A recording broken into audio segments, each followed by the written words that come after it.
GNT show is intended for mature audiences. Parental discretion is advised. These are the voyages of the GNT show. Our continuing mission to explore Star Trek storytelling, to seek out new worlds and interesting characters, to Boliga, where no show has gone before.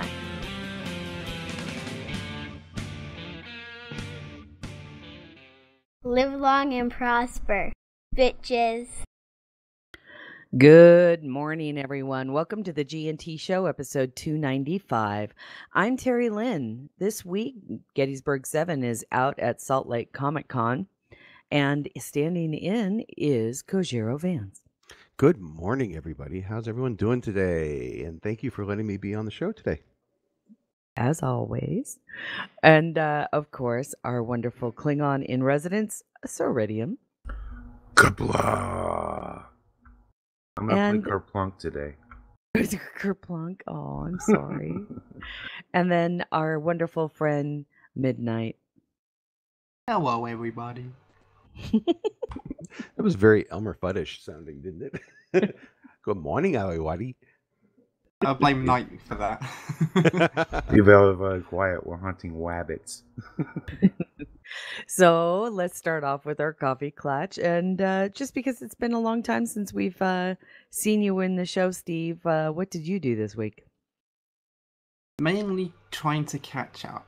I've spent the last 3 months working towards a release at work, which is now over and done with, and sort of all the post stuff is all checked and made sure it's all working, so it's like, yay! So, yeah, now it's just catching up on 3 months worth of blogs, news, and all sorts of stuff that I hadn't done. So, finally, after 2 months, I actually got to do a Tribbles and Ecstasy show on Friday night with Sunseal, who's in our chat room. Hi, Yay, Sarah. Congrats, you two. It was only a short show. Well, for Tribbles, it was only 4 hours long, so... Yeah. I love Tribbles. Man, they make us look like, speedsters. I know, it's great. Yeah, the average show goes on between 3 and 6 hours, and that's without it being a special or interviews or anything else like that. So, what can I say? Crazy. I can talk. And what about you, Mike? Good morning. Let's see. What did I do this week? Let's see. The new expansions for Lego Dimensions came out. I picked them up early this week. The kids checked them out. Let's see, Powerpuff Girls, Teen Titans, and Beetlejuice. Oh, fun. Yeah. I haven't played much of them, but the kids seem to have enjoyed them. Also, in the realm of Lego, the Lego Ninjago movie it came out this week, and with it, a video game. So, of course, the sucker that I am, and the kids, I picked it up for the kids, and you should have seen them. They jumped out of their chair and screamed at the top of their lungs when they realized, oh crap, we have this game. So you guys sat around and played it all day, or what? They've been playing it off and on. We've got. I have so many Xbox games for them, so they'll go from one to another, just at will. When there's 3 kids in the room, they play a multiplayer game. Otherwise, it's 2-player most of the time. But when one is on the tablet, then they'll switch. Take turns playing 1-player games. So it's a nice system. Most of the time it works. Something else that happened this week, Star Trek Adventures. Yeah, we played. Tell me a game. what happened. I didn't. It was a shuttle mission because there was only like two of God us. Damn it! And right when my pilot was needed, shit. It was fun. He did it totally out of his ass. I love it. It was fun. It was a good one. Apparently he was taking his cues from us. Like he would set something up and then we would like kind of like discuss it and like trying to figure out, just the like the Trekkies we are, try to figure out in advance what's going on. And it's like in our discussions we'd give him an idea on how to push that story forward. So we were helping him more than That's, anything else. you know what though? That's the sign of a truly good GM. Yeah, it was a lot of fun too. So I prefer Jim's stories, when we play, rather than the pre-made. The ones that are coming from the yeah. So for me, it was a treat. So I really enjoyed it, and the video hopefully will be out soon. But he's got wedding plans to finalize and make. So yes, of which Alan and I will be there. So yay. Yeah. Well, what did I? This week, of course, was extremely busy for me. Finishing up, getting my. The rest of my team was in Florida all week. Again, helping those out who were hit by Hurricane Irma down in southern Florida, and I was back at the home office, kind of helping them set up everything. So my fingers are still a little swollen from all the data entry of opening up several hundred claims. Yikes. Yeah, it was crazy. And then I went to the Tastes of Hyatt. What was it called? The Good Taste Series, which is a internal competition between Hyatt Hotel chefs, and of course I work for Hyatt Hotels, so we actually had one of the semifinals for the domestic hotels at our property this week, and so we participated in that.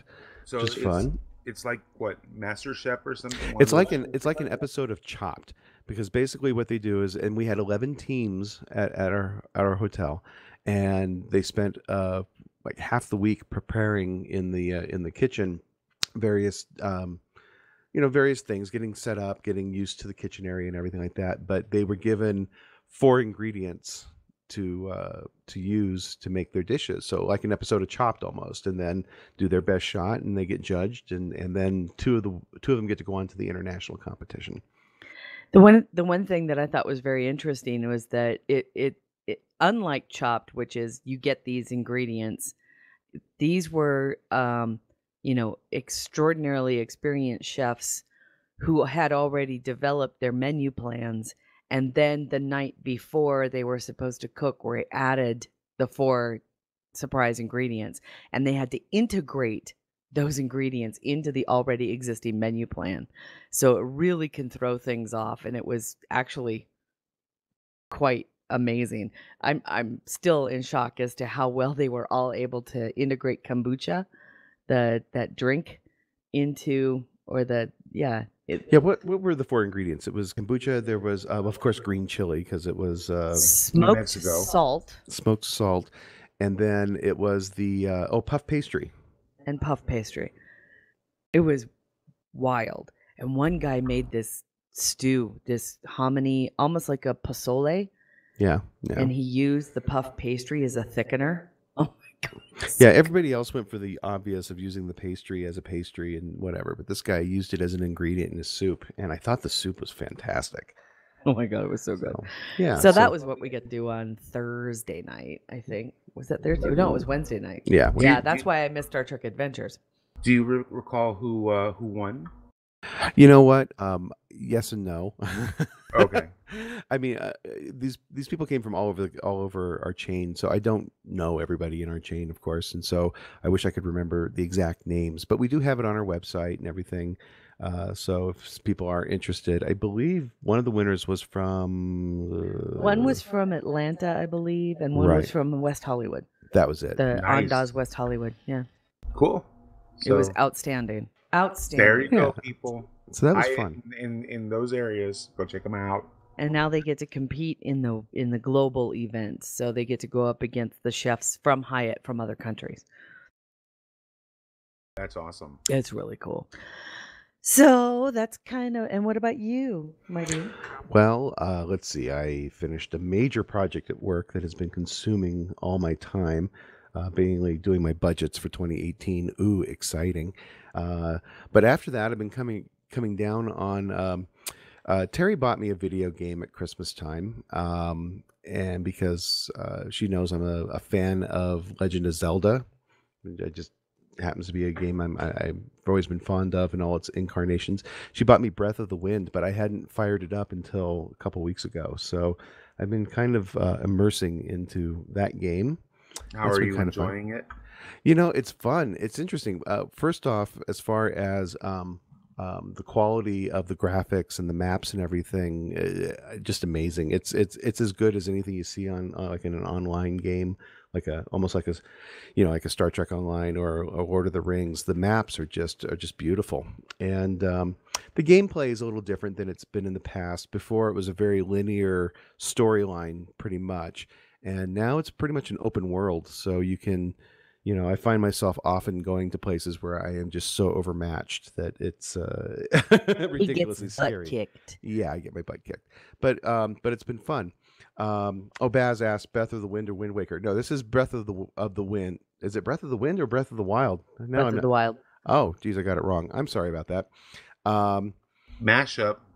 Well, breath, Which would be wind, cool. all that kind of stuff, whatever. No, it's Breath of the Wild. Wind Waker, that came out almost 10 years ago, God, and that was, I have to say, of the ones that I've played so far, I really loved Wind Waker, and I am enjoying Breath of the Wild. It's fun.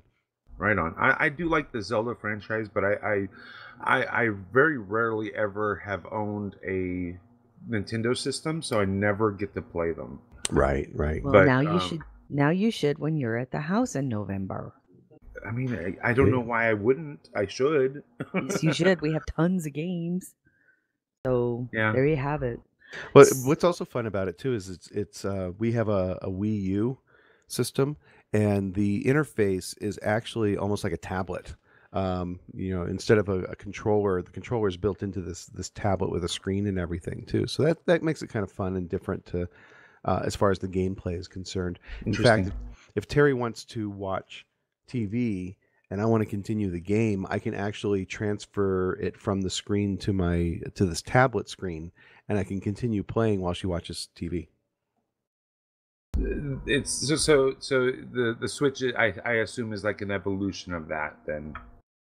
I believe so. I'm not as familiar with Switch as is that what it's called, Terry? That next incarnation? Yeah. Yeah. Yeah. And I say next, I mean I think it's been out for a long time. I'm always behind the times on these things. Well, that is true. Oh, well, let's get started. Do we have any busy little beaver announcements, Michael? Not that I'm aware of. Star Trek Adventures, the Adventures of T'Pau. I think we're gonna get an easier name at some point, but like I said earlier, that episode isn't out yet. So that'll be coming out. I don't think Nick's Gettysburg Address is out. Steve, can you shed some light on that? Here I go, putting him on the spot.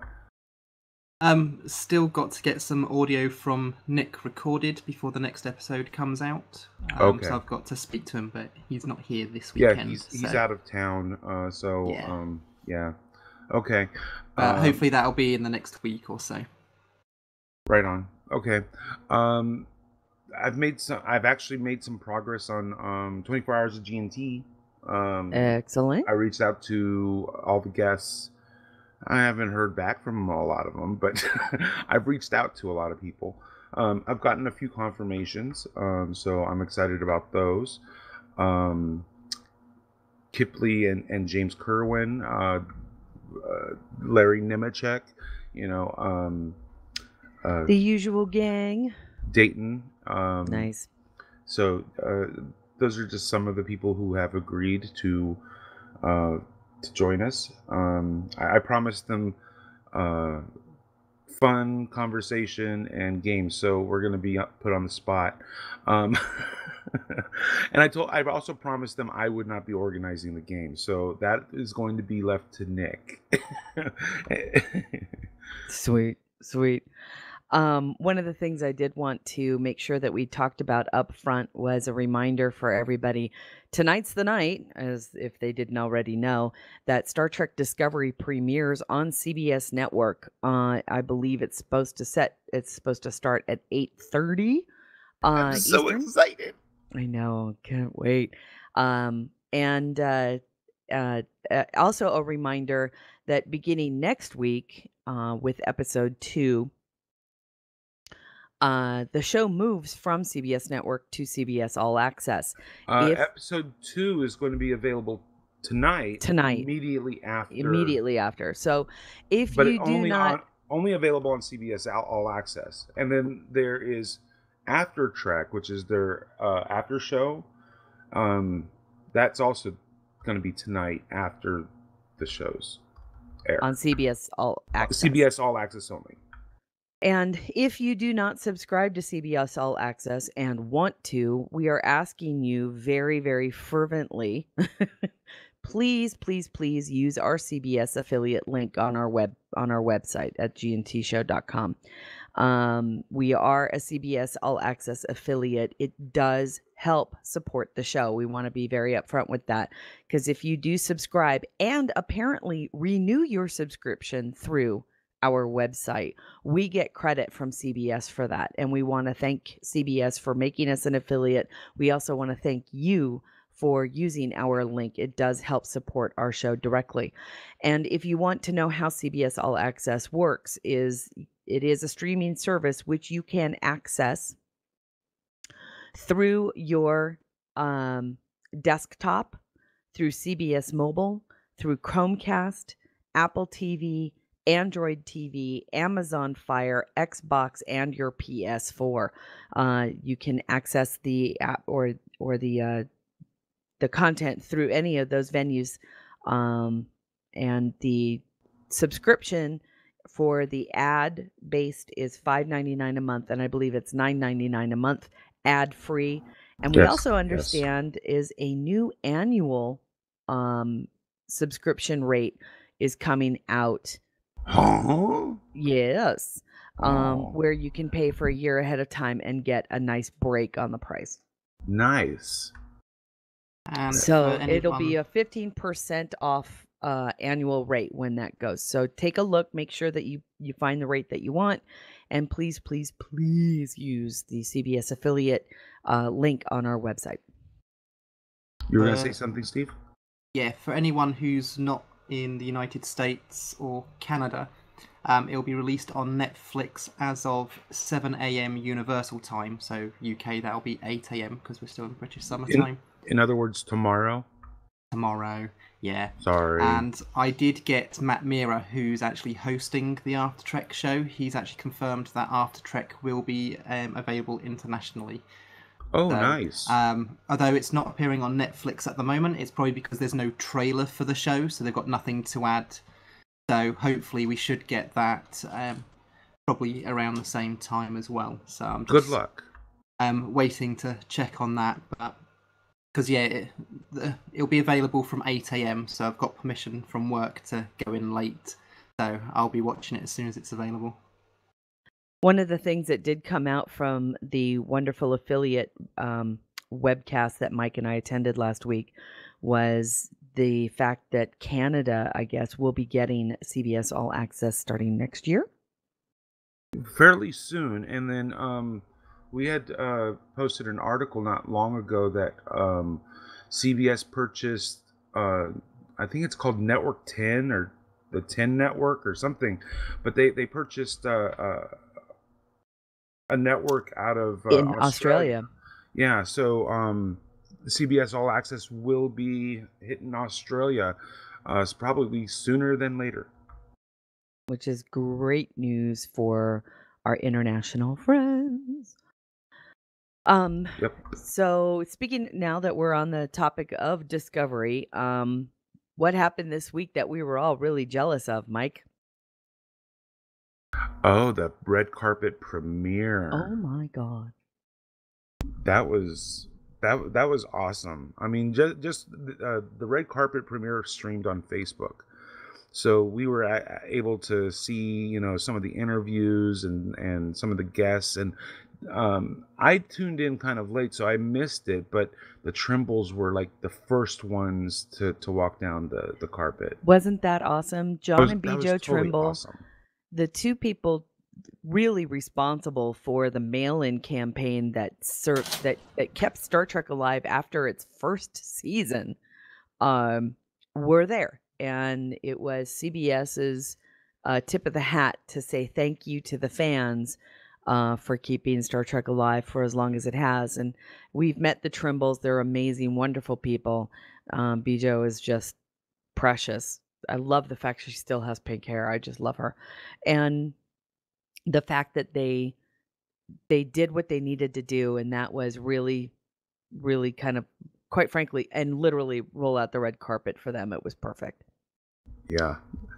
And they talked to pretty much everybody that was there. They had a couple Klingons walking around. I don't believe these were Klingons I believe that we will see in the show, but I don't think they were the people in the costumes were not the regular actors, because No, they were hired marketing actors. Yeah, but they were wearing the makeup for the actual actors. But because they were showing, everyone was in their gowns and their suits, and there were some amazing outfits. But some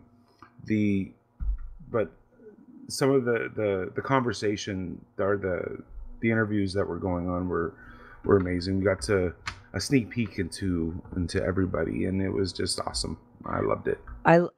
There was a really significant, wonderful point where Sonequa Martin Green got to meet Nichelle Nichols. They had never met before, and so they got to meet. And yes, you are correct, Baz. It was a blue carpet.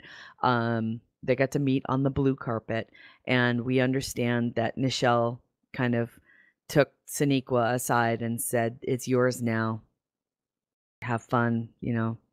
I just That's had awesome. that. That's pretty amazing. I got all verklempt. It was Just really thinking cool. about it's making me all verklempt. I know.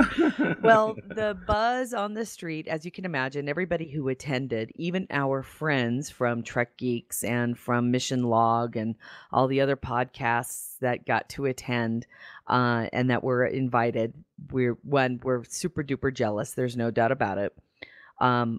And even the guys from Star Trek Online. I mean, Al Rivera got to go and Steve Rakosa got to go. It was like, I'm all jelly. They were not. They were all on a non-disclosure agreement. Oh, okay. Sorry, the little girl's got to go. Alan, step away for right now.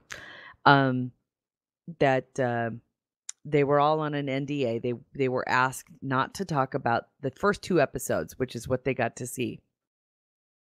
I was under the impression they only saw the first, but got a preview of the second.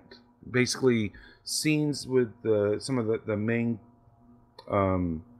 main cast that were not seen in the first episode. Okay, that was the impression that I was given.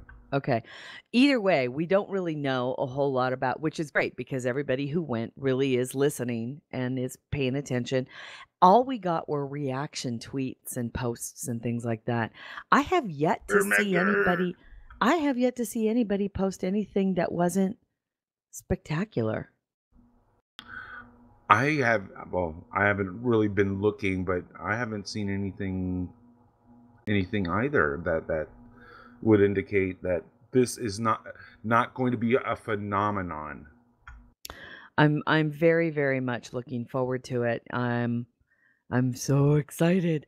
Again, for people on the East Coast, just be aware that the beginning of the show may be preempted because of football. The people on the West Coast don't usually have to worry about that because it's usually comes on after 60 minutes. So just be aware that if you live on the East Coast, the timing may be a little bit different. So if you are trying to record this, you might want to set it for an hour before and an hour after just to make sure that you get the entire show recorded. Yep. And if you are on the East Coast and you do watch it, please mind spoilers for those of us on the West Coast. Please. I think those of us anywhere east of the Mississippi or west of the Mississippi River need to avoid all social media Yeah. until the show is done. That's all there is to it, because you can't stop the spoilers, because people want to True. talk about that, especially on Twitter, right? They're live Yeah. tweeting. They're talking to their friends who are watching at the same time. I can't give those people grief. I just can't. So I feel sorry for the people actually in the international markets that have to wait until tomorrow. Yeah, that I'm sorry, Steve. pat Steve on the back. Sorry. Well, we have a lot of news coming. Oh my gosh. So the good news is this. We're gonna talk a little bit. We're still gonna talk a lot about Discovery. We didn't really get a chance to talk about, for the most part. Did we talk about Jonathan Frakes' slip of the tongue? We mentioned it, but it was like breaking news at the time. There weren't any articles really that addressed it until after the show recorded. I really hope he doesn't suffer any kind of negative feedback from CBS on that, because I don't think that he meant it.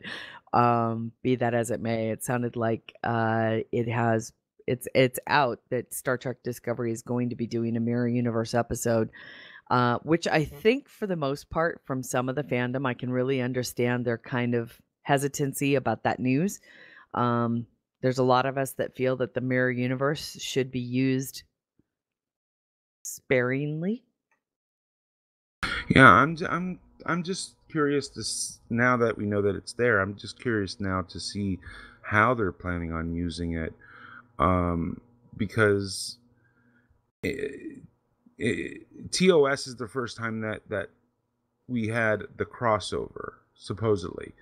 But in Enterprise, we got a peek at what was going on over there. So I'm hoping it's another peek rather than anything crossover like, if that makes sense. Yeah, I would agree with that, because I know I'm a bit of a minority, but I cannot stand the Mirror Universe. I really cannot stand it. It drives me nuts. When there's a Mirror Universe episode, I don't watch. I don't It's like true. it either. You don't like it either, Huge Steve? fan. I'm not a huge fan of it, no.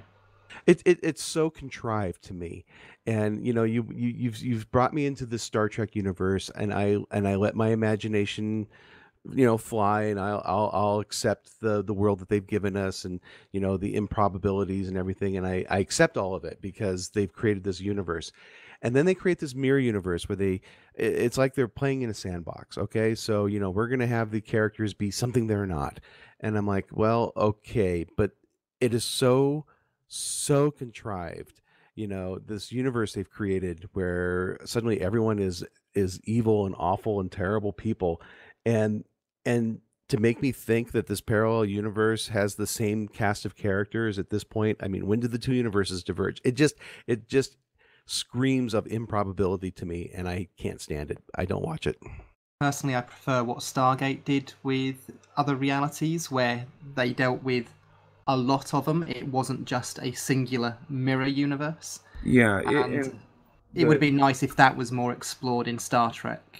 It was more like the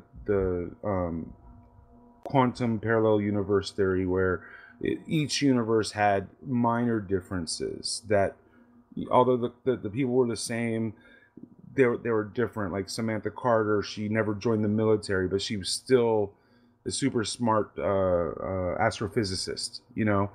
Just minor differences in the way that their life paths had taken, but from one universe to another, things were just that much more different. As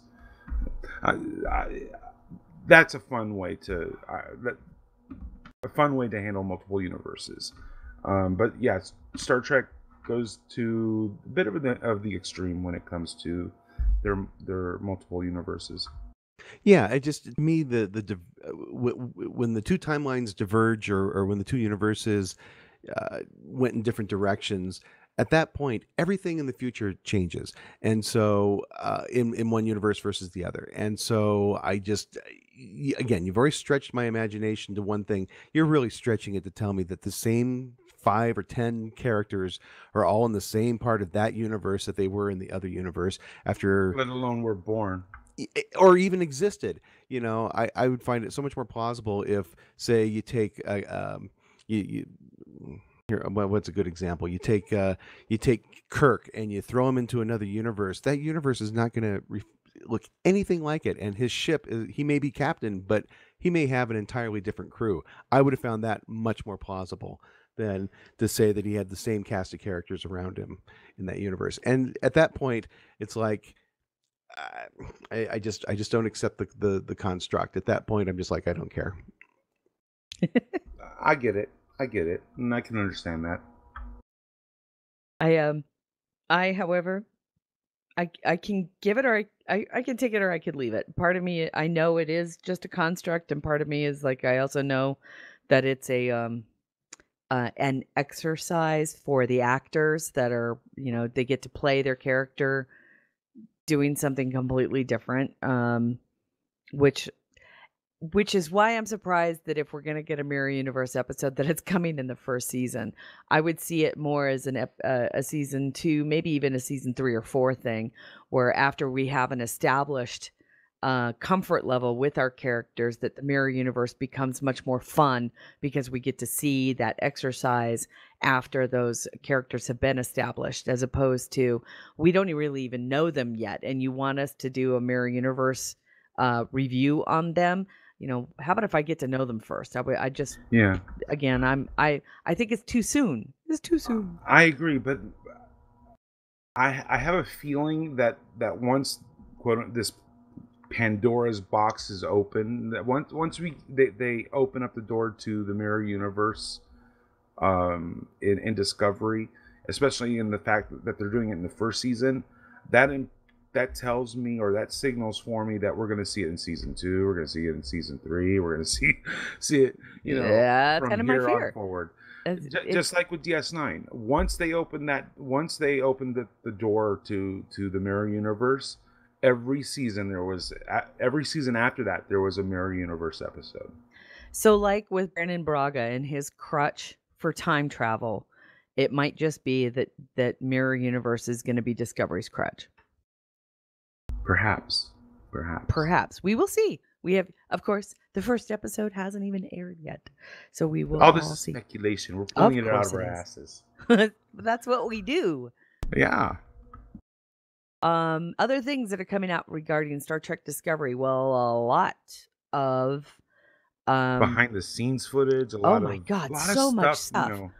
There was a bridge set tour video that was posted. I mean, there's so much stuff now that we're getting closer to launch. It's like, let's throw all this stuff at you now, and it's like there's too much here. I can't go through it all, so check it out. It'll be in our show notes. If you have the time, go for it. Well, the one thing that doesn't surprise me, though, and first and foremost, what does kind of surprise me, we really do want to send our love and hugs and welcome backs to 8 of 5. Yes. To our friend over at the Trek Collective. He's been kind of MIA, living life and enjoying it and not getting, kind of being away. But he made a reappearance this week, and boy, has he. Back. Oh my God, he's back with a vengeance. So please head over to the Trek Collective. He's got a bunch of news. Well, a lot of our links will actually link to his site. He's also a wonderful resource that we have for book news and everything like that. But he has some news that doesn't surprise me at all, and that is, of course, Hallmark has already released the information regarding the 2018 Star Trek ornament, which of course will be the Star Trek Discovery. If you want to take a look at the sculpt, it's there. Also, Star Trek, the Starships Collection has announced its Star Trek Discovery coming out. Oh my God, so much stuff. as well as the Aventine. Star Trek Collections has the Vesta. It's so pretty. Lots of really great new sculpts coming out, and of course, last week I got to see that Sean Toringo got his delivery of the Luna class from the Star Trek Collections. It's Titan. so pretty. She's real. She's real. It's neat because, especially for Sean, I mean, to win a consumer products contest to design a ship and then have that what's quote unquote the non it's like the Vesta, right? The non-canon, or what they say, the book the ships from the books. To have these contest winners actually have their ships, for all intent and purposes, now become canon, is remarkable, and it's so cool. So congratulations to both of them.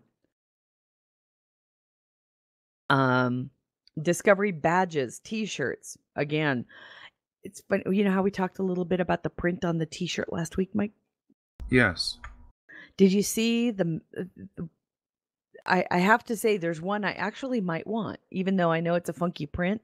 I kind of want the medical, the white one. The That white, one's yeah. cool. Right on. I have to say the medical uniform is so beautiful in But person. that was from the last week. I don't have that link for our show notes today. So, And speaking of the Star Trek Discovery uniform, Star Trek Online has made it available. It is free. It is an account-wide unlock, and you can get it for the next 2 weeks. Do not miss your opportunity to pick up the Star Trek Discovery uniforms in-game. I've already logged into all my accounts to get it. All your accounts? How many do you have? 1, 2, 3, 4, 5. I've still got to do my PlayStation 4 one when I go to work on Monday. Oh my God. I've done the rest of them. I have 2, and I thought that was crazy. Oh, so crazy. But yeah, so it's my understanding it's an account-wide unlock. So if you claim it on one character, it will be claimed on all, correct? That's correct, yes. Yay. So you don't where I may only have like one real big account. I think it's got 25 alts on it.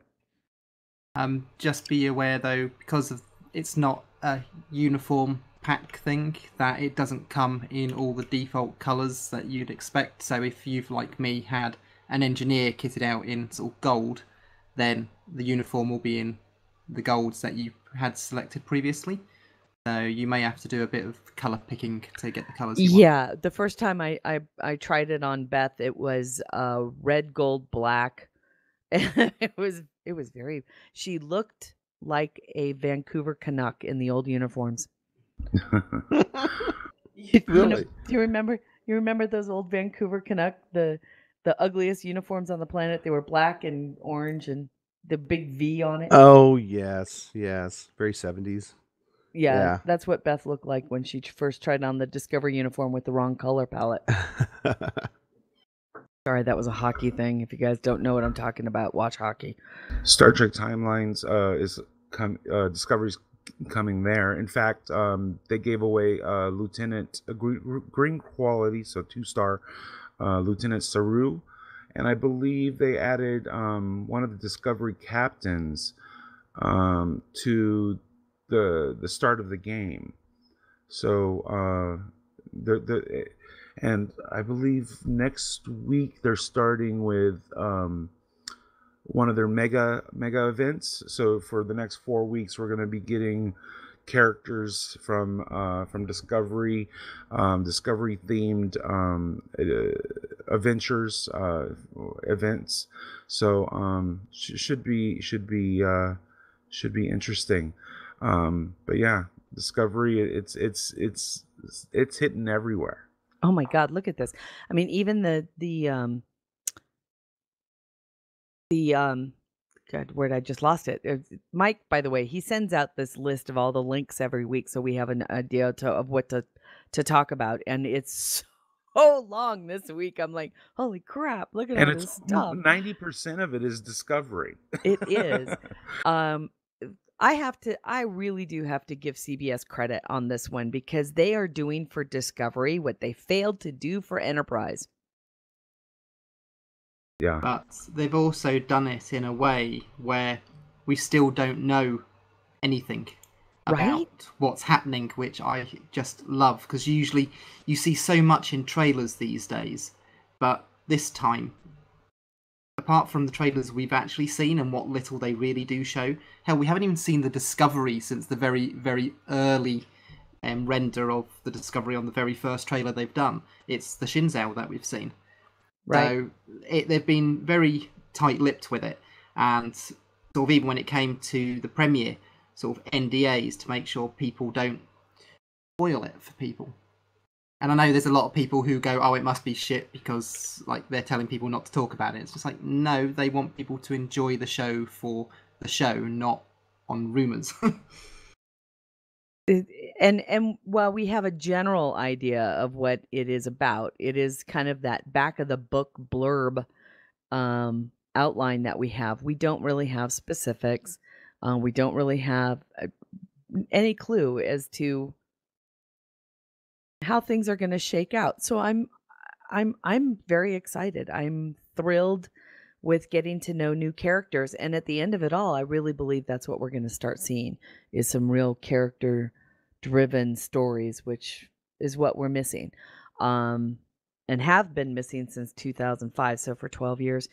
I think it goes back to the idea too that CBS learned its lesson from the mistakes it made when it was part of Viacom, when Enterprise was it. I mean, it was still part of Viacom, and Viacom was the one that was kind of in control when Enterprise went out. And yes, well, again, sweetheart, when even though we know that Les Moonves was the person who kind of killed the show, that was after the Viacom split, everybody.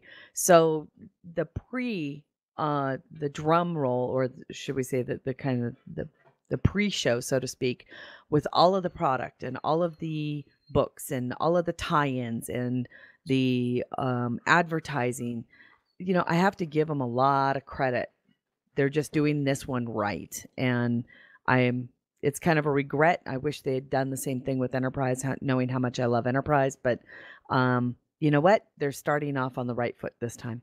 Yep. Well, not just that. It's also the way that it's being delivered. The fact that it is on the streaming service meant if it was on network TV, the same thing would have happened. They would have had to have gone up against a deadline. Whereas this time they needed more time, they were given it because in a way it made no difference because they're not pushing it to an advertising avenue. Whereas this time they needed the time, so rather than giving a very rushed product in January, we've had to wait for 9 months, and we're getting something by the looks and sounds of things, especially from the premiere, when we've had old Trek actors who also directed episodes and films saying how good it was and that it definitely is Trek. When you've got things like that, you think, yeah, the fact that it's on a streaming service, I think personally that's helped. I do too. Real quick, slight detour, still Discovery adjacent.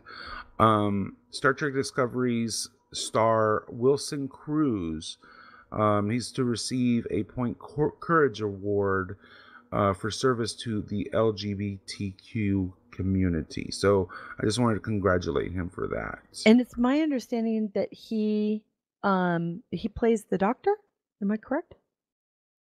I'm not sure yet. There's so many characters. There's so many characters that we have to get to know. I know. I do believe he does play the Doctor. And I believe he plays the partner to the Anthony Rapp character. I think so as well.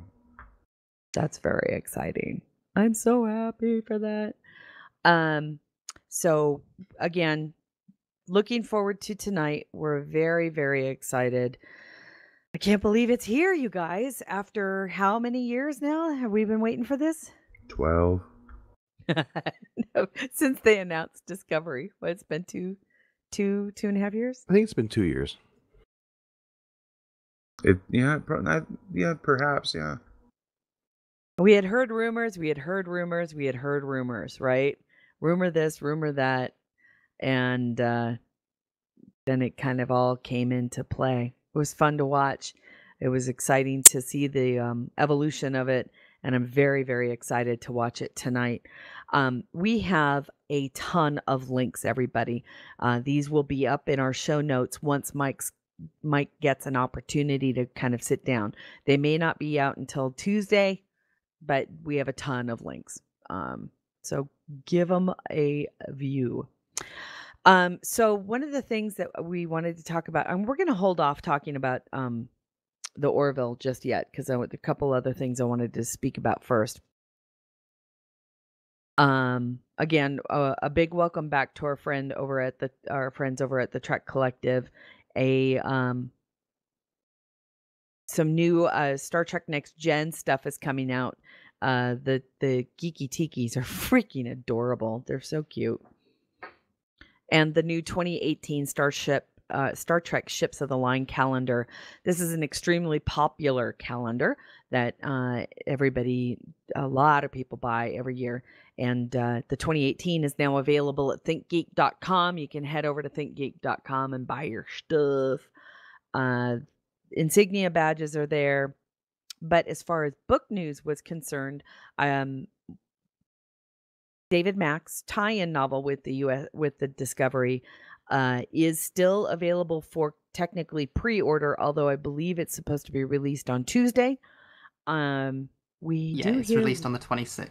We do hear rumors that there are a couple of very bad,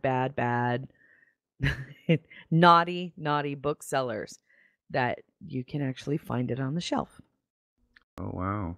He's as you can imagine, there's a bunch of people who are, he's a bit disappointed in that because there are spoilers in the book, apparently, for the first episode. So it's important for you to keep that in mind. If you find David Mack's book, you might not want to read it until after you watch the first episode. I've got mine pre-ordered. Yeah, so mine too. Yeah, me too. Earlier we were talking about Mirror Universe. I wanted to mention that Star Trek Next Generation Mirror Universe comic. There's going to be an exclusive comic in Loot Crate's latest robotic box. Cool. Earlier when we were talking now talk about a way to really explore the Mirror Universe. I love the way that does it. I like the way that the Mirror Universe is explored in books and comics, because they can kind of go overboard with it and it's fun. Alan's rolling his eyes. I can't roll my eyes enough on that. I don't know. I still like, there was one great kind of, there was a book that came out not too long ago. It wasn't the Mirror Universe. It was called Myriad Universes, where it was kind of an exploration of, different alternate universes, and one where Riker, which to this day, it still cracks me up, where Riker isn't, he's on a ship and he is the captain, but he's a fucking asshole. But he ends up dying at the end of the story.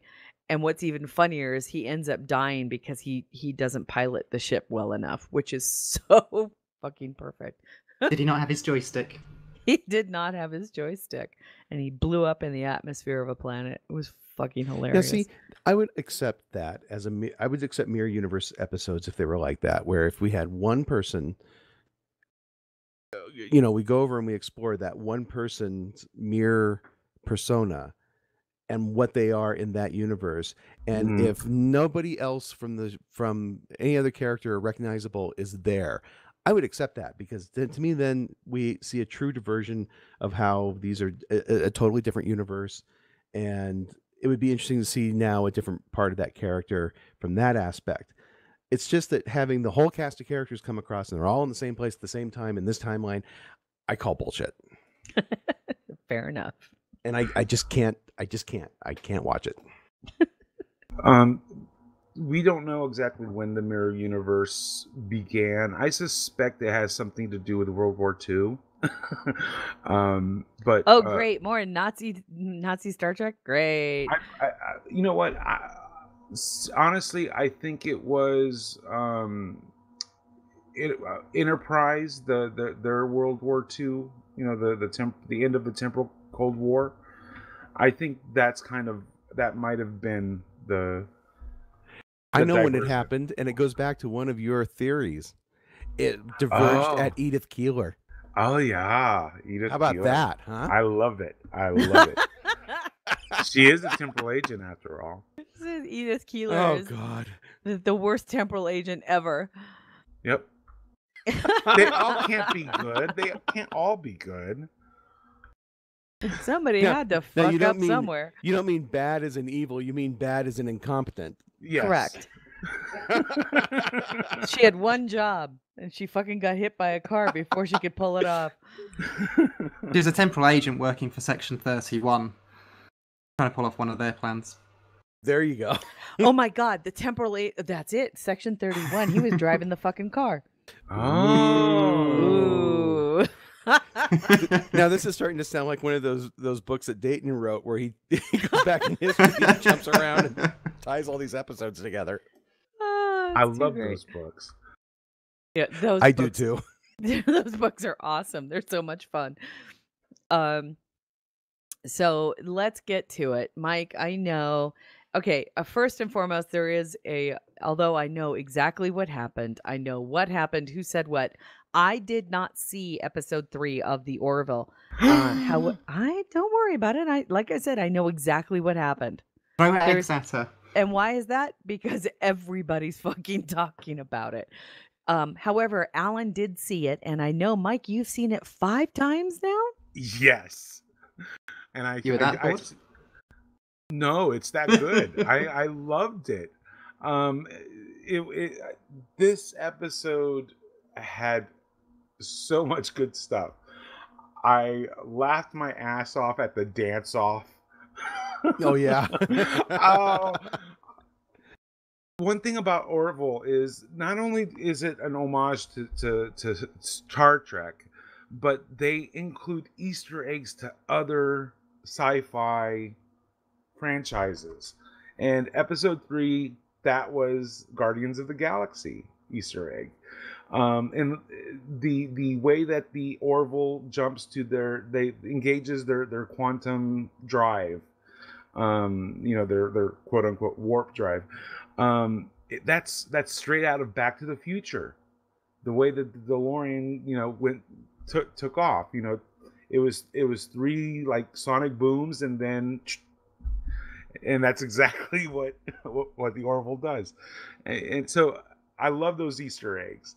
But this episode 3, it was so deep. It had so much going on with it, that engaged conversation by showing not just one side of an argument, but multiple sides, giving you so much to consider. And it was great. I loved it.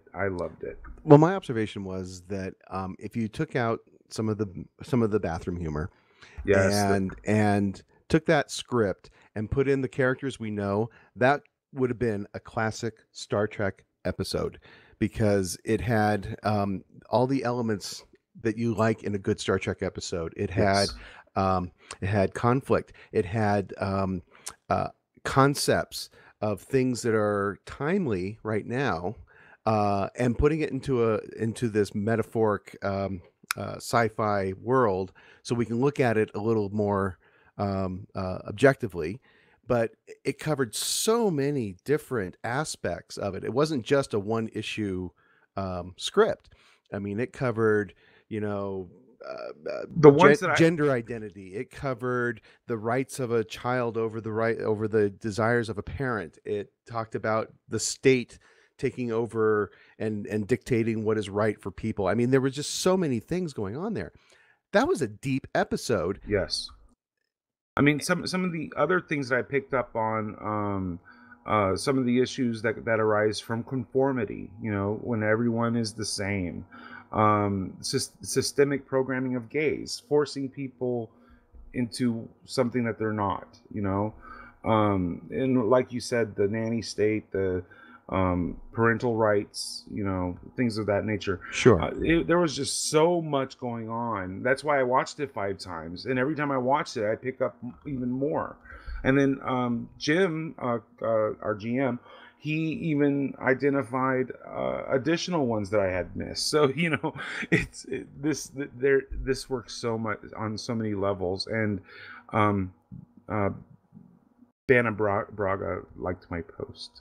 Well, Ah! and that was an interesting thing too, is that this was directed by Brandon Braga too. Yeah. So there is some Star Trek cred there too.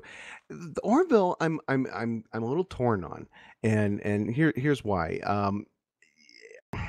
I'm not sure it has found what it wants to be yet, and at first the approach from the trailers and the original promotional lead up to it, with so much about Seth MacFarlane, and they showed a lot of the jokes being said.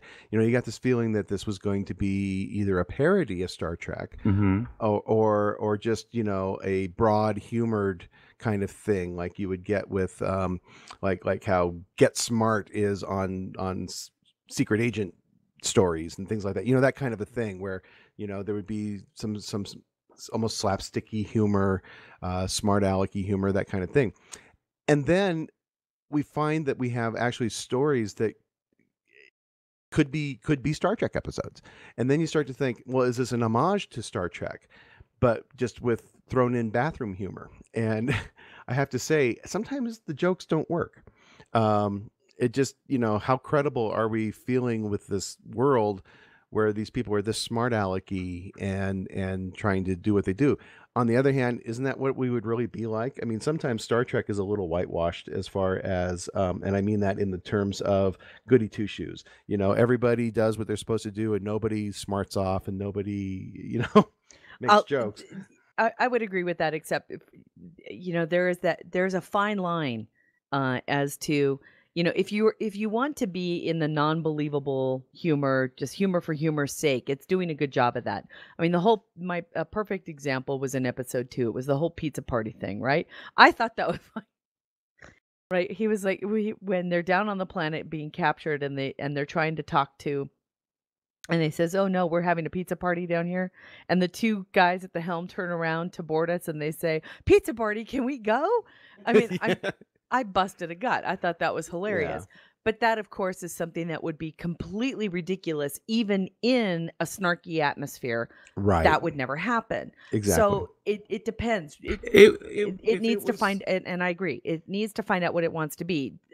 Either go full bore and go crazy with the humor, or pull it back and make it just a snarky drama. It has to figure out. It can't be both, because once you start to feel like you belong in the universe, if they do something that's outside of it, then you get thrown off. You kind of go, "Oh, that's right, this is a comedy again," and it's just weird. I would rather them do something.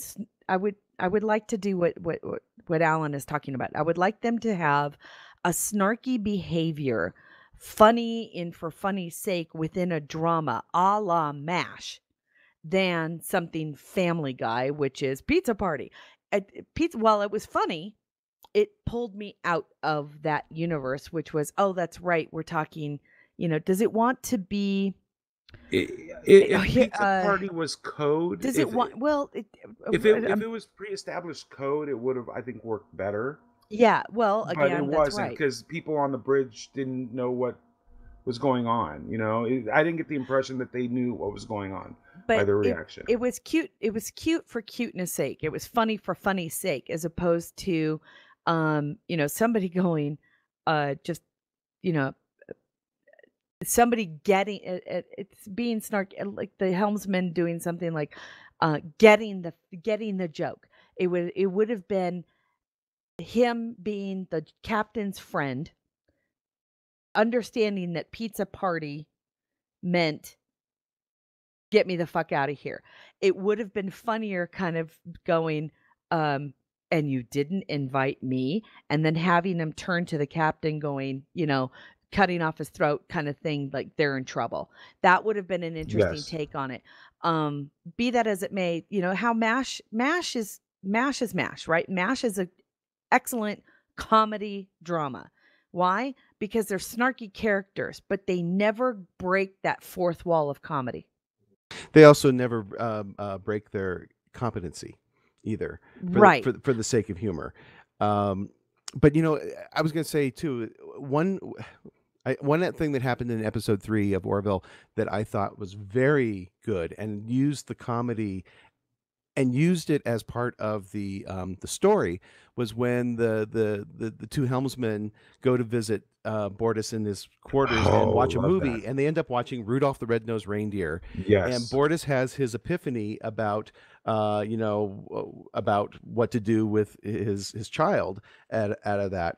And it's humorous that we see Rudolph, but it still had an It was effective part of the appropriate. story. It worked. And it worked. So it was Yeah. funny. At the same time, it was part of the story, and it worked. And it actually got referred to several times later, which made the joke work again and still felt like it was part of the story. So one time he mentions about the great story of Rudolph and what happened, Yes. like it's some epic tale, and used it for his for his philosophy of going forward. And She then may end up helping Santa save Christmas. he helped Santa save Christmas, and make it all dramatic. And of course, to us, it's funny to hear it, but to him, he saw it as an epic story that had significance, and that's funny. That's funny humor that worked within this world that they have created. But- and then to even top it off at the very end, when he sees the child and he gives it a little toy, and the toy is Rudolph. I mean, Yeah. and that actually And brought it. every person who ever talked about the island of misfit toys cries like a big baby. Yeah. So, And- there's ways that the humor can be done and still kind of keep this world realistic. Yeah. And I think sometimes the jokes are forced. And I would agree with that. We were talking a little bit about the people who are involved in this show. I've pulled up the wiki, and I'm yes, it has a wiki now. That's how we're dealing Nice. with this, folks.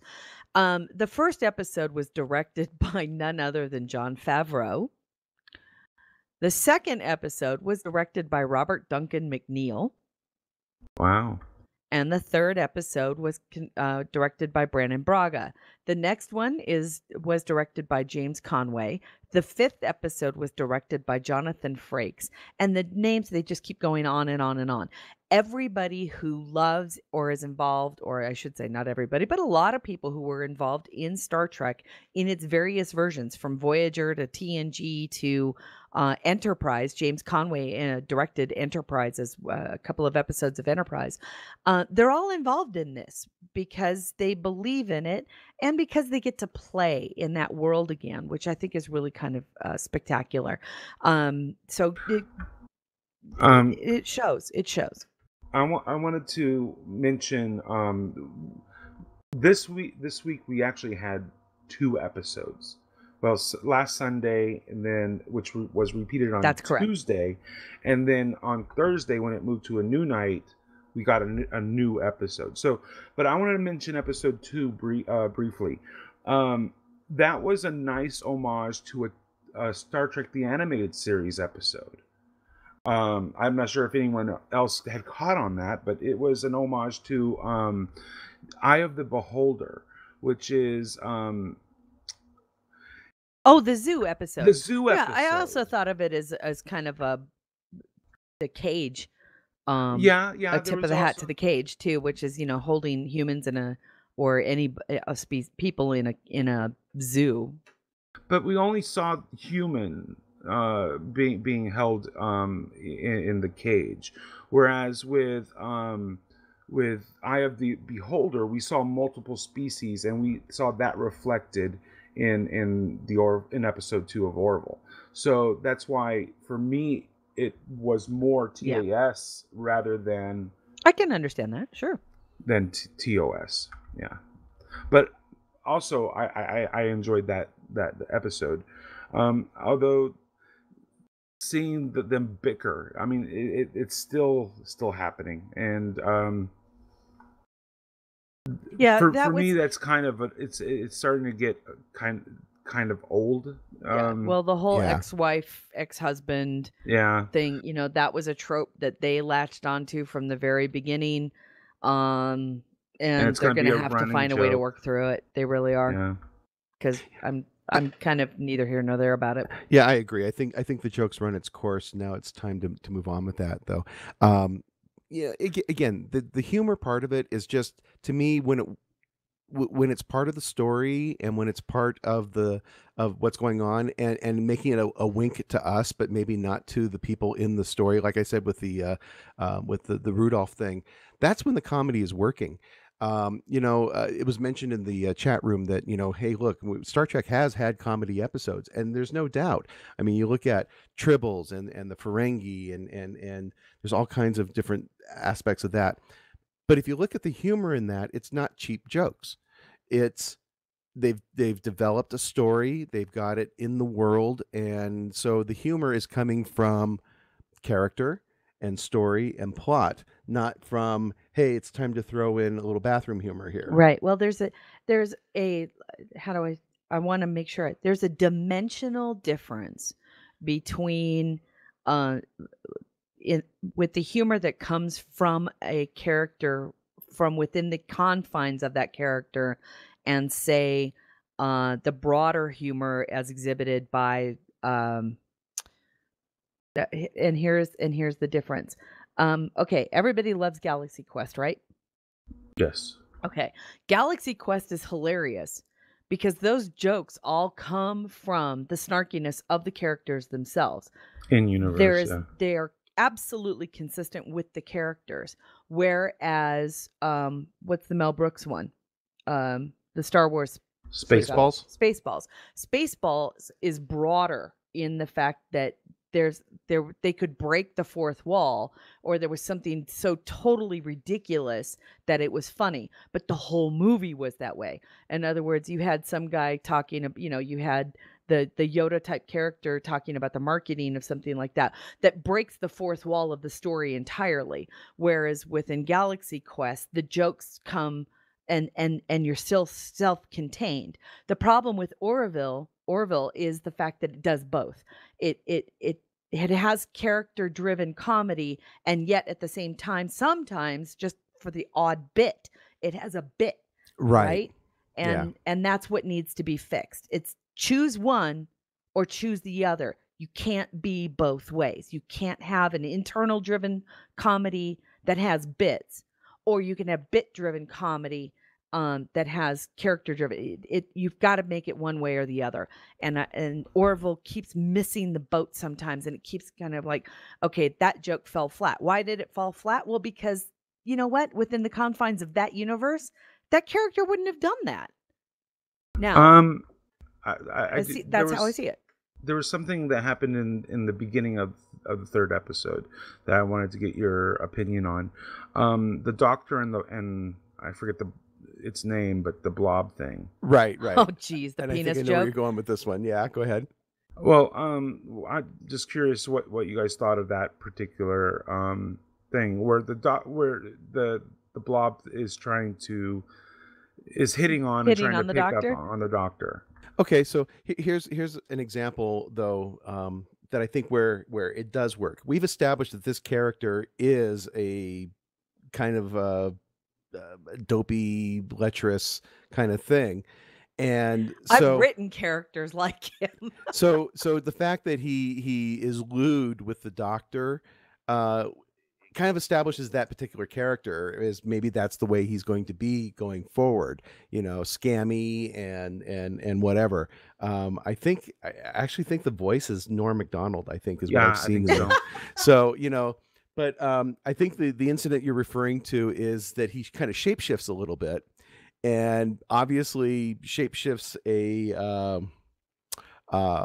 phallus at her, and I don't know. For some reason, that one didn't fall flat for me. I mean, I went, okay, this is the broad character. We're going to see some broad humor there. And her reaction to it was the correct reaction too, which was like, come on, So I don't know. That was an example, I think, where a broad joke actually did kind of work. I was actually shocked that they got away with it on network television. Yeah. Yeah, I have to say that one kind of doesn't bug me as I mean, I expect that kind of humor from Seth MacFarlane Productions. I do. I'm not I am not so high collared as a good dick joke doesn't make me fucking laugh. I love they make me laugh. Dick jokes, fart jokes, whatever. As long as it's well timed and within character. I'm sorry, that's just funny shit. So I wasn't offended by that. I'm sure a lot of people were because they get offended by dick jokes and boob jokes and whatever. I'm just not that way. So, I assume other people might be. I'm just not one of them. I just find the humour way too forced that I don't enjoy that. I think the visuals for the show are absolutely fantastic. I like the little callbacks, as Mike said, to other franchises, like the ships you had in episode 3, the one that looks a little bit like a Romulan ship. And you've got other ones that looks familiar as well. And I like all those things, but yeah, it just all seems too forced to me that I just haven't connected with the show. Fair enough. I can understand that. Yeah. I absolutely can. I don't believe that this was that any of us really went out there looking for Seth MacFarlane to do something that was going to be puritanical in any way, shape, or form. The guy makes his living off of crude jokes. I think the most shocking, I don't want to say shocking because that's not right, but the most unexpected thing about the show so far is actually the depth of the stories that we've gotten so far, outside of the humor and everything. And again, that episode 3, that would have been a classic Trek episode if it had been put in that universe. Yeah, no, I love the morals of the stories that they've got. I think that's great. As I said, it's just the characters sort of. Yep. So far, I haven't connected with any of them at all. I understand. And I can get that. I really can. And the show has a hurdle. It has a very big hurdle to climb right now. And that's going to be, I really do think so. It's going to be the split between the group of people who don't mind that kind of humor and don't mind it combined with its morality plays. Mm-hmm. And people more like Steve kind of going, it's just not sinking with me yet. It's a typical Seth MacFarlane production. They're going to have a core group of really, really loyal fans that'll keep the show afloat. And then most everybody else is going to be, I can live without it. Yeah, but I don't disagree with what Steve's saying too, because Absolutely there are definitely parts of it that don't work because the way the humor is forced. And again, they need to find where they're going with these characters to make it work, because in the long run, this isn't sustainable the way it is right now. But as I always tell my son I always tell him, you've got to try something at least 20 times before you can say you don't like it. So I do the same thing with food I do with TV, is I at least give it a series before I turn around saying, no, I'm really not interested in that, I'm going to leave it. And as I said on Tribbles the other night, that when it came to The Expanse, I watched the first episode of the first season and I wasn't hugely impressed with it, whether or not it was just one of those nights where you just don't really get into the show or something. But a few weeks later, I went back and actually watched all of season 1. And as it went through, I really enjoyed it. And if I'd just done what a lot of people do, is they see trailers or one episode and it's just like, nah. But I think give a show a chance, watch the entire season, actually get to know the characters, and you might feel differently afterwards. A lot of shows take time to find their legs, to really figure out what works, what doesn't work. And I think Orville, I think if given the chance, they'll get there. Like Alan was saying, the Rudolph, that the type of humor that revolved around Rudolph worked so much better than some of the other types of humor. And I think personally, I love the holodeck, the humor that we've seen revolving around their version of the holodeck. Oh right, yeah.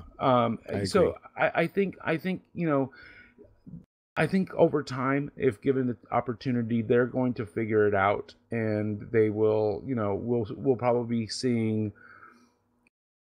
I'm hoping more of the of the better types of humor rather than more of the potty stuff. But I realize, this is Seth, and that's his spiel. But yeah, we'll see.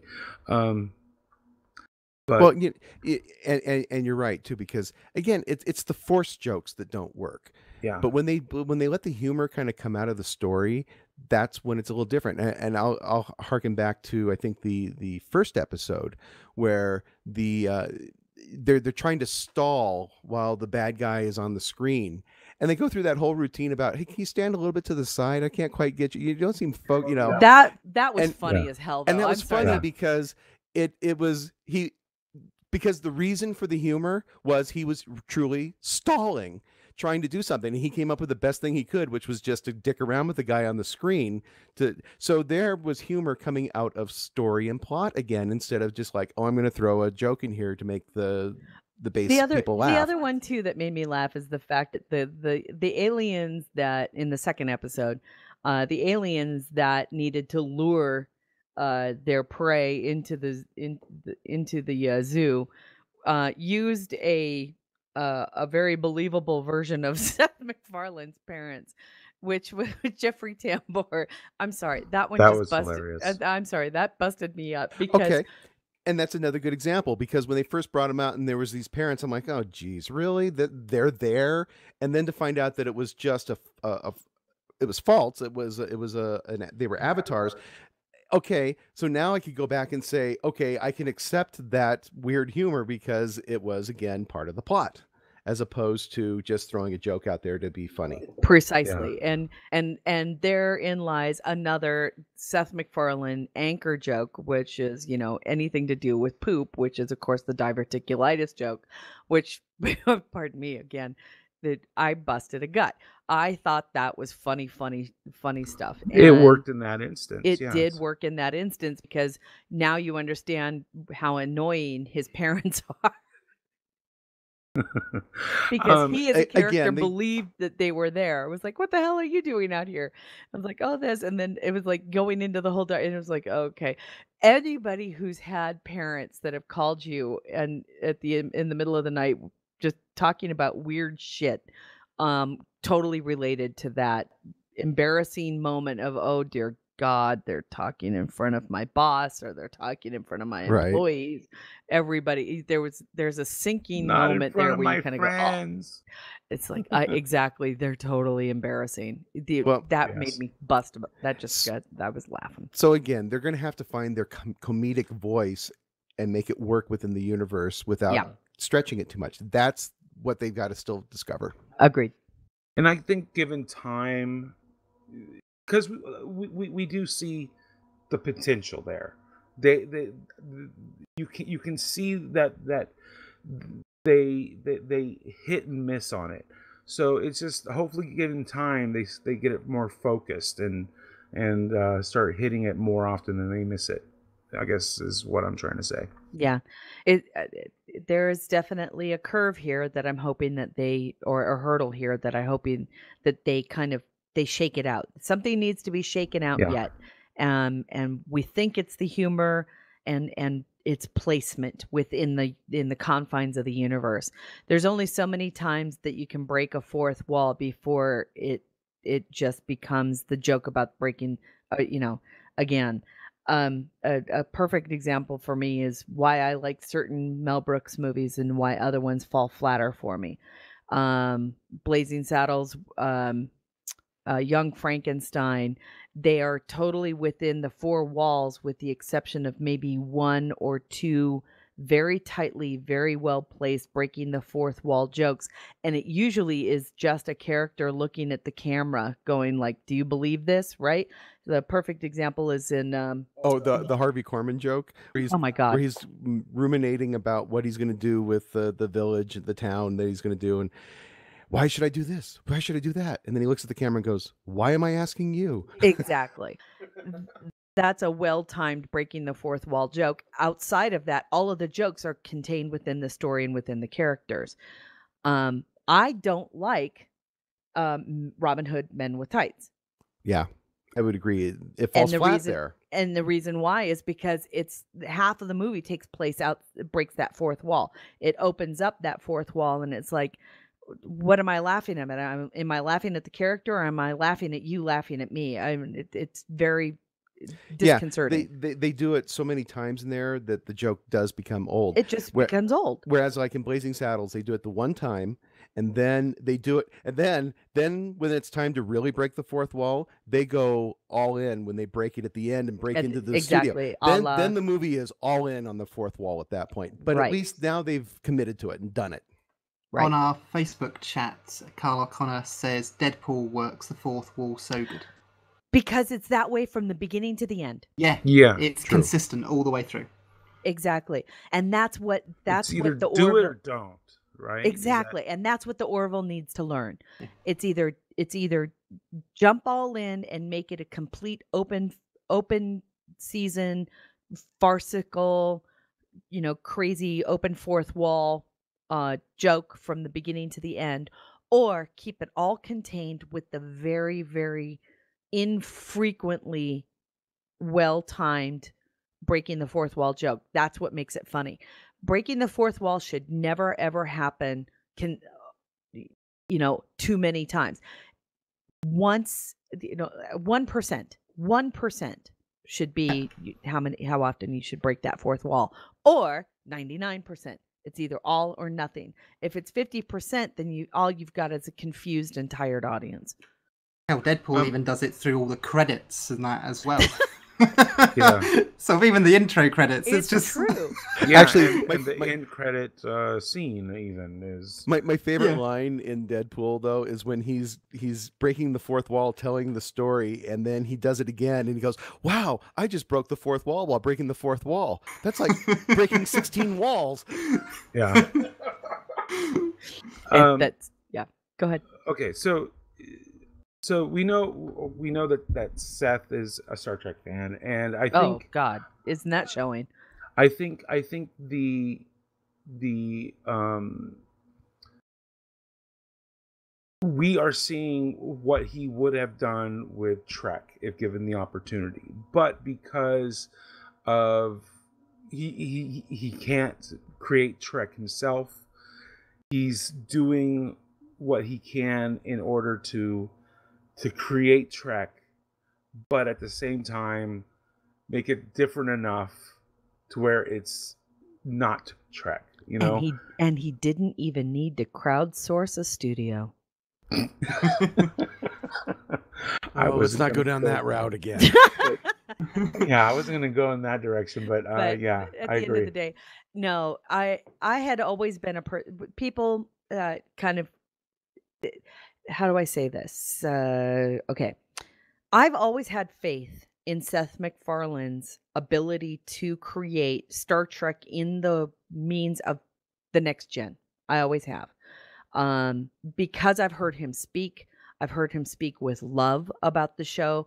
And this guy is, no lie, a TNG super fan. He's very close friends with many of the people who were involved with it, which is exactly what this is. This is like Judy Garland and Mickey Rooney. Let's put on a Star Trek. Exactly. This is, if you guys don't understand that, then I'm sorry you're so young. Yeah, we're old. It's like, let's put on a show. It is gathering a bunch of friends who love something similar and just doing it for the love of doing it. That's what Orville is. However, if he had been handed the keys, I am absolutely sure what we would be getting is the Orville without the humor. Yeah. Do you think this is maybe his way of trying to get into doing something like Discovery? No, I think this is his way of getting back at the fact that he was ignored and that they didn't have faith in him. I don't know if it's all that. I do. I mean, here's a guy who's got a great relationship with Fox Studios, right? Fox is right. They work together very well. He makes a shitload of money for Fox. Right. CBS wasn't about to risk They're very risk averse, especially when it comes to Star Trek. They weren't about to risk the potential watering down or retread of, because face it, the Orville is, for all intent and purposes, take the humor out of it, it's a retread of TNG. Yes. I think that that's what CBS wanted to avoid. They didn't want to appeal to people our age. They want to appeal to the people now, which is why we're getting 2 amazing new shows. I think that if he had been given the keys to do something that was really a Star Trek product, I don't think he would have gotten a TNG retread. I think he would have still had. There would have been a creative difference. I think there would have been something. I think that what he's doing now is he's doing not a parody but an homage with humor. I don't know. I mean, we will never. I guess we will never know. True, but I think if he, just my thoughts on it, if he were given Trek, I think he still would have found a way to add humor to it. But I don't think he would go with the potty jokes. It wouldn't be as broad. Oh no. Yeah. But again, we would see maybe what we're seeing in Orville with the stuff that's more plot and character driven. Well, and I think that does him a disservice as well. Just because he's got a career that has been based in humor and potty humor and everything that he's done, including the Orville, if given the opportunity to make a pure out drama, you don't think he has the ability to do that without making it humorous? He's being typecast. Exactly. Right. As a director and as a producer, he's being typecast. And I think that this is absolutely a response to that. Okay. Well, and he has produced other things that maybe people don't know right off the top of that, and maybe everybody does know this, but when they did when they did Cosmos last year, he was the executive producer of that. Which is how he and Brandon Braga became so tight, because Brandon Braga was an exec producer on that as well. But what I'm saying is that he can produce things that are not just humor. He put something together there and brought a team together to produce Cosmos. And so, as a producer, he has the chops to do it. It's just that he is known for what he's known for. And as we know in the industry, a lot of times, just like actors get typecast, so do producers and directors and such. And everyone gets shocked when they end up doing something else because they don't realize it's the same talent. It's just being used in a different way. I mean, for me, Robin Williams comes to mind. That was exactly what I was thinking. High five, Steve. Okay. I mean, we know Robin Williams from his comedic roles, but then he's also done a few phenomenal roles where it is a dramatic role, Sure. And even played the bad guy, the heavy. 1 Hour Photo. That was fantastic. Right. And then Bicentennial Man as well. That's a great film. Or look, but it's also interesting with him too, is that if you look at some of his roles where he was able to bring some of his comedy in, but within the character. And one of the thoughts I was thinking of there was a movie called Dead Again, where he plays, in this case, he's a psychiatrist, psychologist, expert, but has somewhere become discredited. Now he works as a grocery clerk, and he gets the main character, who's a detective, goes to him and asks advice and stuff, and gets advice on the psychological aspects of what's going on in the case. And here's a guy who's a grocer, and so he has a little bit of a foul mouth, he has a little bit of an irreverent take on it, but still competent as what he is. And again, that's a serious character, but he adds a little bit of humor to it but it's all character. By the way, if you guys have not seen Dead Again, it's a fun movie. It is, to this day, probably one of the top 10 films ever in my life. I love Dead Again. What's the movie where he plays a priest? And with the couple getting married. Oh man, I can't think of the name, but that one. Oh man, I busted up laughing so hard because he can go from these serious moments to these over the top comedic roles and just back and forth so easily. I mean, he made it look so easy. Well, again, when humor comes from character or from Yeah. plot, that's when it's the best. I mean, Yeah. think of us as real people right now. Like, okay, take me for example. I have a job. I'm an accountant. I crunch numbers all the time. But within that, I still have my humor, and I still express it at work at times, and I still find ways to do it, and I don't let what I am become all that I am.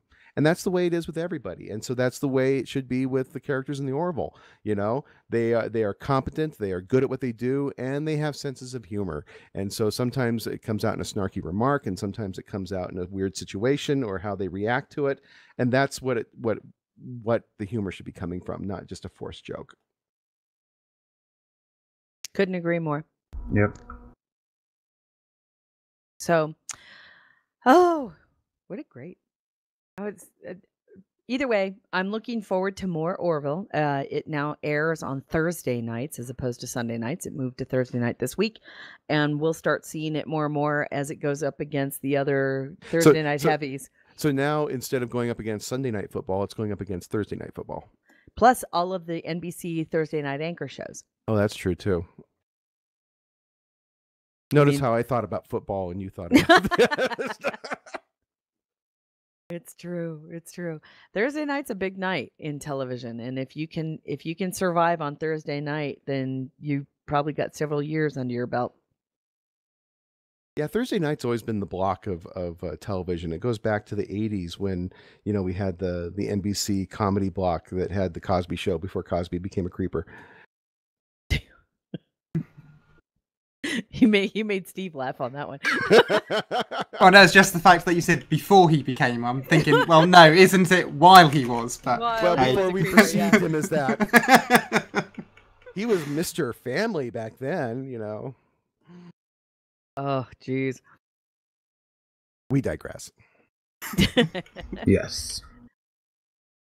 Let's see. I was gonna say, I know we got but either way, the topic and the topic that they tackled in this episode, I think, was far bigger than any of us ever thought that Orville would even take on.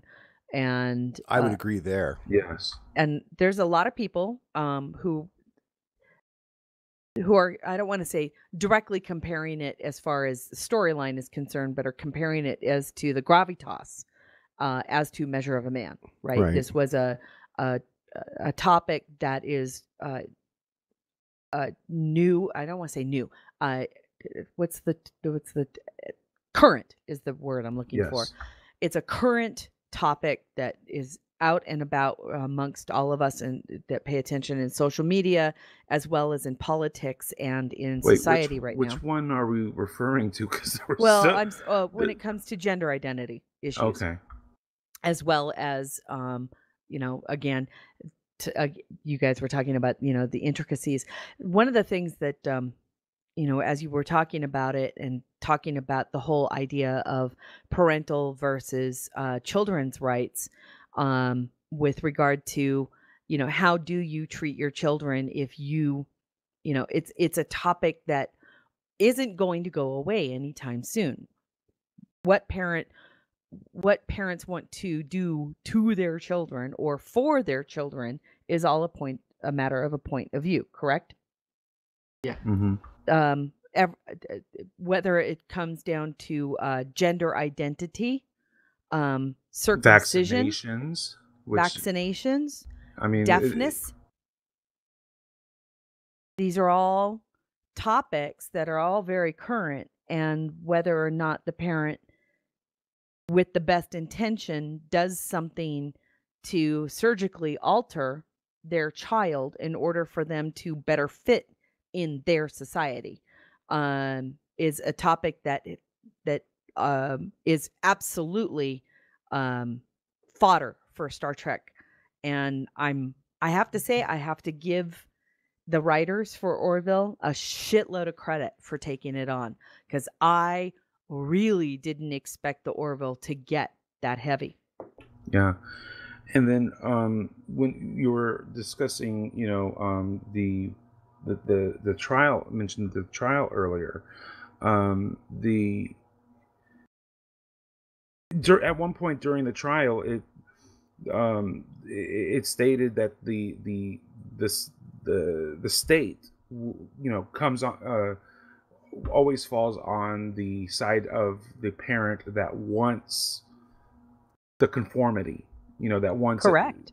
and that was also kind of surprising, that they would kind of bring the state into it, and how they were imposing their will, Well, onto like the typical Star population. Trek, though, especially the original series, that told stories that were current, but they put it in the realm of their sci-fi construct so that they could comment on things that might have been considered controversial. So they did the same thing in Orville. They Hmm. created a society that had a certain mores and rules about things, and then let that be part of the allegory that they were telling. Is I Yeah. thought that was actually a bit of a commentary on the way that in most places of the world, that when it's especially to do with children, that automatically the courts will look in favour of the women than the bloke in the relationship when it comes to care for a child. I took that as a commentary on sort of that sort of status. And that's great too, because and then here's taking it to another level is everybody got something different out of this episode. And I think because different issues are personal to different people. And so again, isn't that what makes great storytelling, is that everybody gets something out of it. It doesn't everybody doesn't have to get the same message or the same connection. Everybody found a little piece of that was significant to them. That is great writing. And tell me, did you guys have to love Havina? Tell me, you guys have to love Havina. She's the woman that we met at the end. Oh, that was the female of their species Yes, that lived and ended up becoming one of their greatest writers. the greatest writer. That was, and again, that was a little twist at the end that was just like that harkened back to another part of the thing. Again, a well-written episode. Yes. I mean, the women's rights was also another theme for this episode. Absolutely. Because in a society where everyone with only one sex and it's male, anything female related is all of a sudden this bad thing, and they used the Chilean quite a bit to help show how strong women can be. Right. How and I love her, the little girl with The super big, strength. Yeah. yes, the big power. I love her. So I really appreciated, that they were trying to also comment on the status of women, not in this country specifically, although it can be argued that that we still have a ways to go, but in other countries, even more so. There were so many points and issues and subjects in this. It was rich with content. I mean, it really Yeah. was. And again, without taking sides really, because at the very end they didn't take sides. I mean, the story played out the way it did, and that's the way it was, but it left open questions about everybody's positions on different things. Yeah. So much good stuff in this episode. It really was. I'm very impressed. Once again, I'm very impressed with the Orville taking on such a big, just a big topic. It really is, and I'm very impressed. I'm very impressed with them, and kudos, because let's face it, maybe some of that humor and the way of dealing with those topics will get in front of an audience that may not necessarily care about those topics. and may get them to at least for a moment think about them, reconsider maybe their point of view on them. Yeah. That's part of the reason why I watched it so many times, is because, trust me, if Orville made me watch it 5 times, this episode of Orville made me watch it 5 times, I can only imagine how many times I'm going to be watching Discovery. But I already know I'm going to be watching that one over and over and over and over again. But every time I watch this particular episode, I pick up on something new. It's just, it's like I peel back another layer, and that is what makes Orville so pleasing for me. It's just it's not just this superficial. There's a lot of shows that I watch once and I can care less about ever watching them again. And this one is one of those few rare gems where even the first episode, the second episode, I watched each of them 3 times, and each time it was like it had its moments where they shone, where there was more depth there than what I'm used to seeing in a lot of other shows. And I love that. And that's what draws me to a good show, is whether or not there's depth and that makes me want to watch it again and over again, and Orville is definitely that. Star Trek, there's a reason why Star Trek's been around for over 50 years. It's because it has that depth, and anything that has that kind of depth, I always try to watch over and over again. And I'm excited for Orville. I hope they work out some of their issues, because I hope this show is around for a while, and just like I know Discovery's going to be around for a while, and I hope it does well. So I'm going to shut up now. Good. We do need to kind of start rounding things up right now. Kind of taking a look at the links to make sure that we don't have anything left over. By the way, that was a really great conversation. I'm looking forward to more conversations, not just about the Orville, but also Discovery again, as we start to see what's going to come out for that. This is going to be a completely different kind of Star Trek for everybody, and I'm very, very, very much looking forward to it. An evolution in the Star Trek genre, and I cannot wait for tonight. I think it's going to be and Robert Ray has pretty much sums up my feelings about Snowman right now in the chat room, which is fuck this thing in particular. Ruh-roh. I just realized. Oh, Snowman's just being Snowman. I just realized I haven't been recording the show. Oh no, I have it. No wait. Yeah. Well, Steve has it too. So yeah. So hopefully I'll get it from one of you.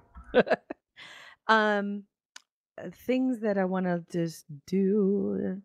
There is nothing really else other than please follow up. By the way, if you do have a question for Dayton Ward, please don't hesitate to send it in to us at hosts@gntshow.com. Also, a follow up on the codes. They're all gone. The codes that we had for the Galaxy pack and for the Geordi LaForge Bridge Officer pack from Star Trek Online are all given away right now. Thank you guys for listening. Thanks everybody who sent in a request. What's that, Mike? I do have codes for Galaxy, the Galaxy pack. Those are saved for the 24-hour show. Yeah. Yeah. And also, some news. I did play the most recent featured episode, the one with Geordi LaForge in Star Trek Online. I think it's a great setup for what I believe is going to be some interesting future featured episodes. Did you play it yet, Mike? I have not. I haven't had a chance to get into Stowe. It's not. How do I say this? It's not a very.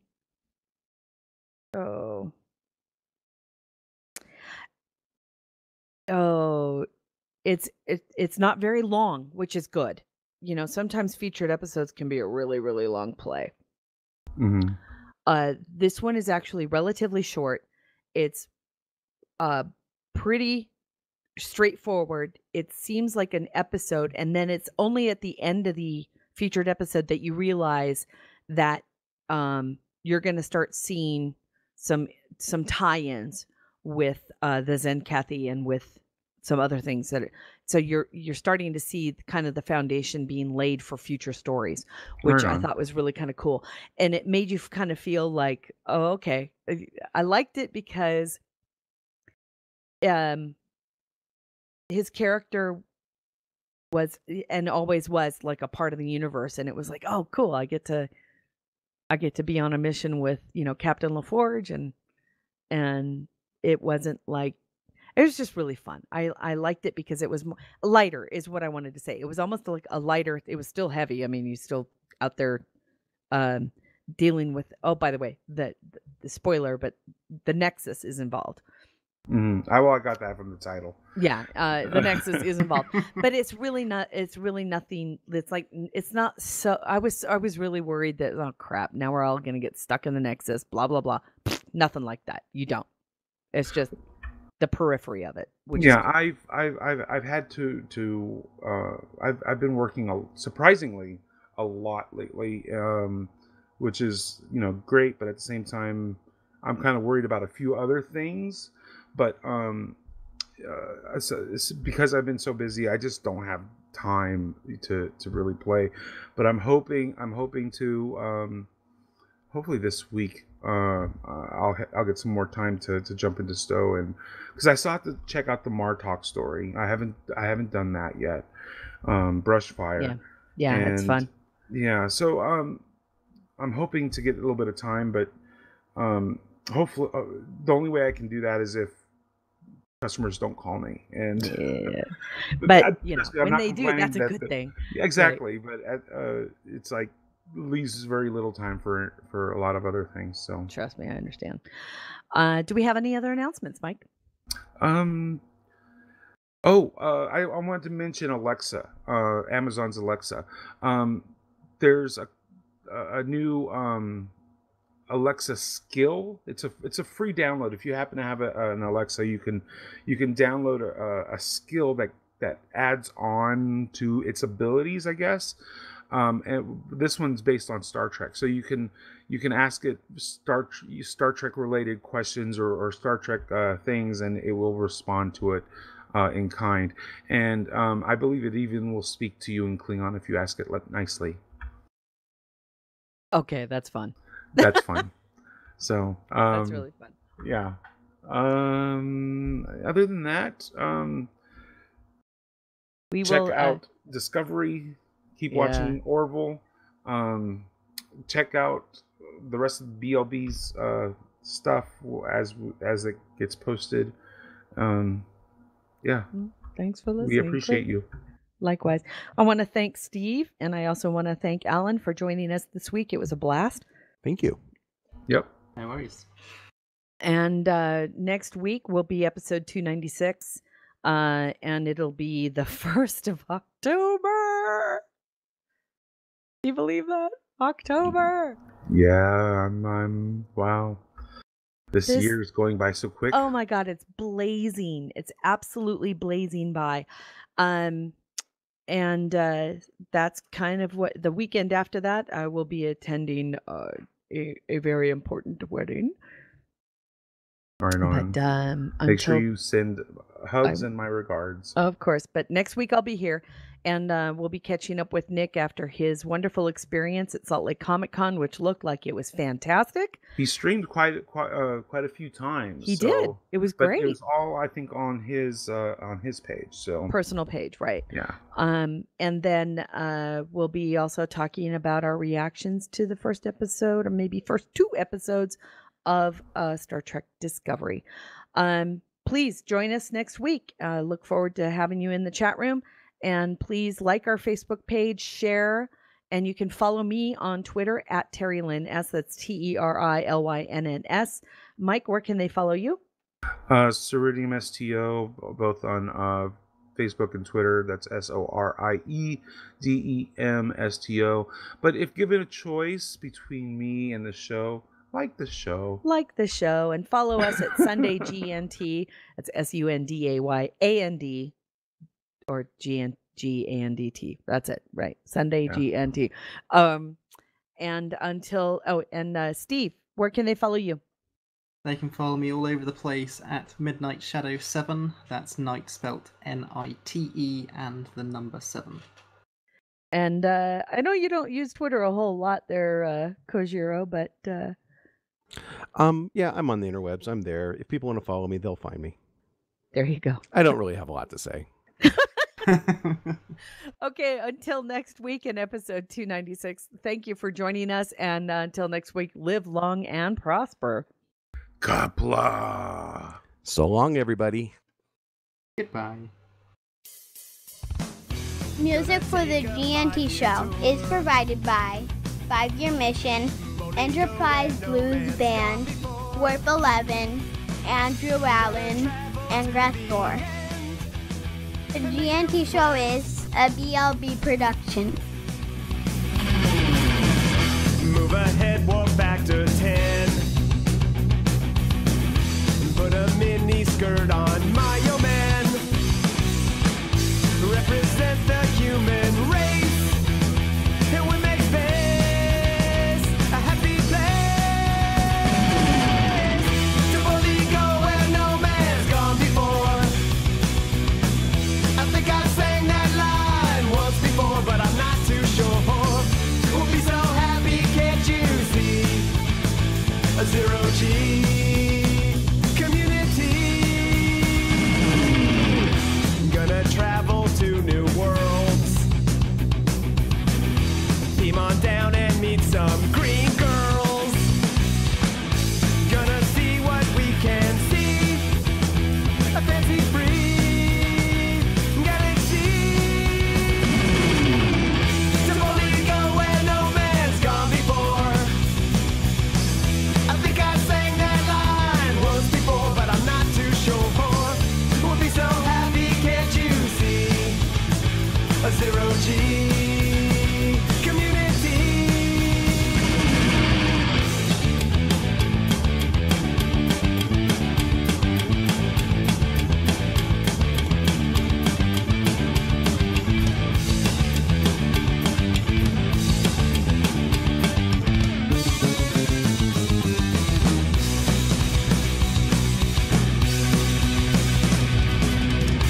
Come and take a tour with me. There'll be no cons or Kobayashi. Gonna travel to the end and make new friends with aliens. To boldly go where no man's gone before. Space happy. I think I sang that line once before, but I'm not too sure. We'll be so happy, can't you see? A zero-G community. To boldly go where no man's gone before. Space happy. I think I sang that line once before, but I'm not too sure. They'll be so happy, can't you see? A zero-G community. Space happy.